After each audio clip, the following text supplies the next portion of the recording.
Prinsip manajemen. Prinsip manajemen ini mengemukakan pertama kali adalah Henry Fayol. Prinsip manajemen itu ada 14.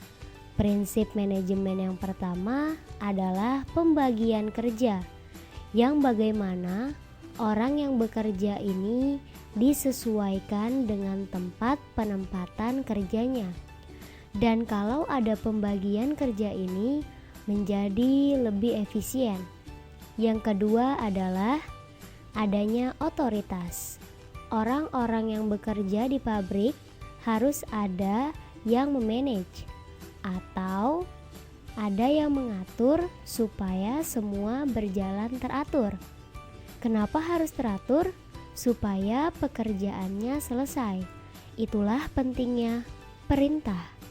Yang ketiga adalah disiplin. Yang keempat, kesatuan perintah, maksudnya ini dari perintah itu satu. Misalkan kamu mengerjakan PR, ekonomi, tetapi guru kamu ada 3 di ekonomi. Lalu setiap guru memberi teori yang berbeda untuk mengerjakan satu soal. Di sini kamu bingung. Yang benar yang mana? Yang pentingnya perintah hanya satu, ini adalah supaya tidak terjadinya kekeliruan. Yang kelima adalah arah. Arah satu maksudnya adalah arah tujuan yang sama. Misalkan guru ekonomi kamu ada 3. Kalian belajar bab 1, 2, 3 untuk ulangan ini. Lalu guru yang kedua berbicara. Kalian belajar babnya 1, 5, dan 6. Dan guru ketiga berbicara, kalian belajarnya bab 2 saja. Pasti kalian bingung bukan? Yang mana yang benar? Semuanya berbeda. Lagi-lagi dengan tujuan yang sama, arahnya kemana? Pekerjaan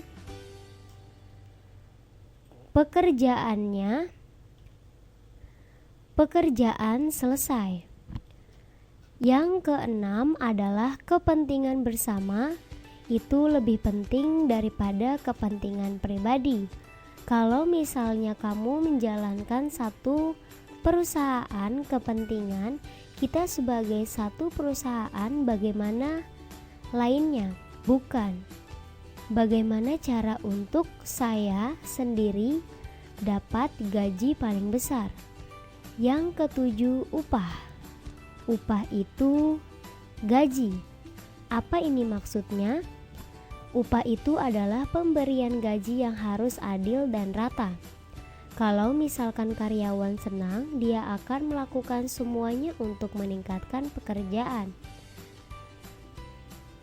Kalau pekerjaannya naik, pekerjaan selesai, perusahaan untung. Yang kedelapan adalah pemusatan. Apa itu pemusatan? Pemusatan itu adalah arah dan perintahnya itu harus dari satu atau dari pusat. Yang ke-9 adalah ada jenjang jabatan. Yang ke-10 ada tata tertib. Tata tertib itu adalah barang itu harus ada di tempatnya, termasuk orangnya juga. Kalau misalnya manajer, berarti harus mengerti manajer juga. Jadi tata tertib itu maksudnya adalah barang atau orangnya berada di tempat yang tepat. Yang ke-11 adalah adil. Ini maksudnya adalah seorang atasan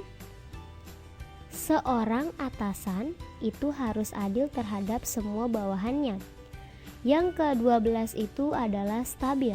Stabil itu misalnya ada manajer kerjanya tidak bagus, jadi dipecat atau PHK. Masuk manajer baru, jelek juga pekerjaannya, dipecat atau PHK. Artinya itu tidak stabil orangnya selalu berganti-ganti.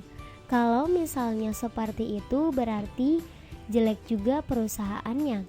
Yang ke-13 adalah inisiatif. Inisiatif itu adalah seperti ini. Bawahan itu boleh diberi kebebasannya, yang terpenting pekerjaannya ya selesai. Yang ke-14 adalah semangat korps. Maksudnya adalah membuat pekerja ini semangat untuk bersatu.